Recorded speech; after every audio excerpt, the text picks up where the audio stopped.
ភាពឧស្សាហ៍គឺជាដុំមាសនៅក្នុងខ្លួនមនុស្សឧស្សាហ៍គឺជាទ្រព្យសម្បត្តិបុគ្គលដែលមានភាពឧស្សាហ៍ក្នុងខ្លួនគឺជាបុគ្គលមានទ្រព្យបើទោះជាគ្រាដំបូងជីវិតគេគ្មានទ្រព្យអ្វីសោះក៏ដោយកាលបើគេឧស្សាហ៍ព្យាយាមហើយអ្វីនឹងដុះតាមក្រោយជាបន្តបន្ទាប់ឧស្សាហ៍នាំឲ្យគេស្រឡាញ់ចូលចិត្តឧស្សាហ៍នាំឲ្យមានប្រយោជន៍ឧស្សាហ៍នាំឲ្យគេត្រូវការឧស្សាហ៍នាំឲ្យមានឱកាសឧស្សាហ៍នាំឲ្យមានការងារធ្វើ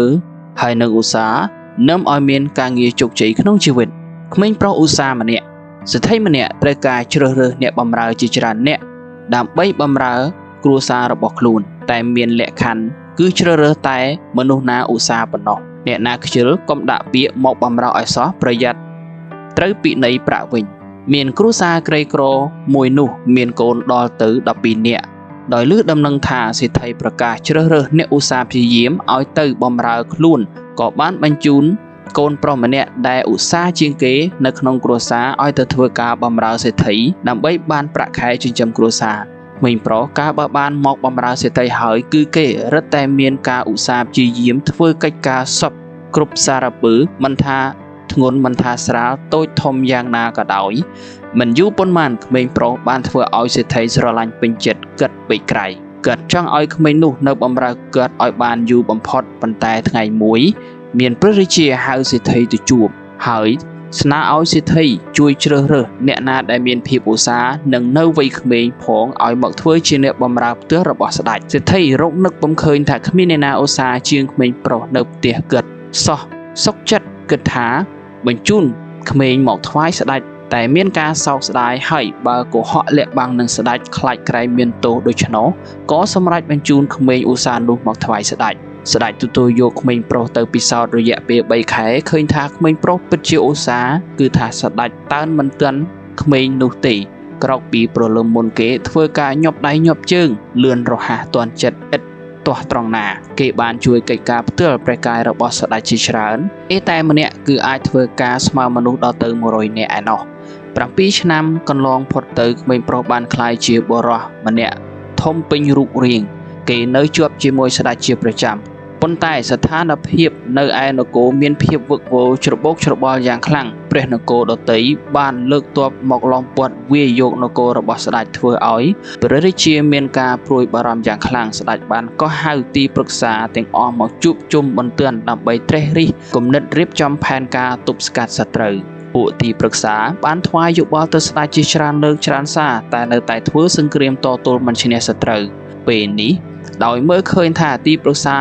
ឲ្យយោបល់សុទ្ធតែខុសដូច្នោះបុរសដែលឧស្សាហ៍ជាអ្នកបម្រើផ្ទាល់ព្រះកាយស្ដេចបានសុំការអនុញ្ញាតថ្វាយយោបល់ទៅស្ដេចយោបល់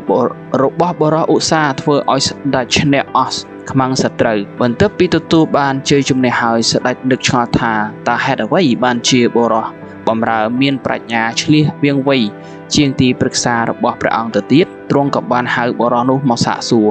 បុរសនោះក៏បានឆ្លើយថាឆ្លៀតពេលពីបម្រើព្រះអង្គទូលព្រះបង្គំជាខ្ញុំបានអានសៀវភៅគម្ពីរទាំងឡាយដែលនៅក្នុងបណ្ណាល័យក្នុងព្រះរាជវាំងក្រាបទូលស្ដេចឮដូច្នោះក៏បានឲ្យបុរសនោះសូត្រឲ្យស្ដាប់ហើយក៏ឃើញថាពិតជាអ្នកប្រាជ្ញពិតប្រាកដមែនស្ដេចក៏បានប្រកាសតែងតាំងបុរសឧស្សាហ៍ធ្វើជាទីប្រឹក្សាវ័យក្មេងនិងបានជាចំណិតរបស់ព្រះអង្គដែលមានភាពវៃឆ្លាតជាងគេធ្វើឲ្យមានកេរ្តិ៍ឈ្មោះល្បីល្បាញពេញនគរហើយក្រោយមកគេក៏បានក្លាយជាមហាឧបរាជព្រះរាជាជួយការងារនិងធ្វើកិច្ចការរបស់ព្រះនគរឲ្យមានភាពប្រសើរឡើងនិងមានសន្តិភាពតរៀងទៅគំនិតពិចារណាក្នុងសាច់រឿងខាងលើក្មេងប្រុសបានក្លាយជាមន្ត្រីរាជវាំងនិងជាមហាឧបរាជរបស់ស្ដេចដោយផ្ដើមចេញពីពាក្យទម្លាប់ឧស្សាហ៍ដូច្នេះហើយទម្លាប់ឧស្សាហ៍គឺជាយានជំនិះនាំយកជោគវាសនាមនុស្សពីទាបទៅខ្ពស់ពីថោកទាបទៅថ្លៃថ្នូរពីល្ងងទៅប្រាជ្ញនិងពីអ្នកក្រទៅជាអ្នកមានមនុស្សទាបនឹងទៅជាខ្ពស់បើគេមានទម្លាប់ឧស្សាហ៍មនុស្សថោកទាបនឹងទៅជាថ្លៃថ្នូរបើគេមានទម្លាប់ឧស្សាហ៍មនុស្សល្ងងនឹងចេះបើគេមានទម្លាប់ឧស្សាហ៍មនុស្សក្រនឹងក្លាយជាអ្នកមានបើគេទម្លាប់ឧស្សាហ៍ភាពខ្ជិលច្រអូសគឺជាឫសគល់នៃភាពក្រីក្រថោកទាបល្ងងខ្លៅនិងតូចតាចបើសិនជាមិនចង់ឲ្យមានភាពអពមង្គលទាំងនេះកើតមានចំពោះខ្លួនចូលរលាស់ខ្លួនចេញពីភាពខ្ជិលច្រអូសនិងប្រកាន់យកទម្លាប់នៃភាពឧស្សាហ៍វិញ ភាពឧស្សាហ៍គឺជាធនធាននៃទ្រព្យសម្បត្តិដែលមាននៅក្នុងខ្លួនមនុស្សគ្រប់រូបបុគ្គលណាឧស្សាហ៍នោះភាពក្រីក្រមិនអាចចូលមកជ្រៀតជ្រែកខ្លួនបានឡើយភាពឧស្សាហ៍គឺជាទ្រព្យសម្បត្តិដ៏មានតម្លៃបំផុតក្នុងខ្លួនមនុស្សវាប្រៀបដូចជាដុំមាសប៉ុនខ្លួនរបស់អ្នកដូច្នោះដែរបាទសូមអរគុណ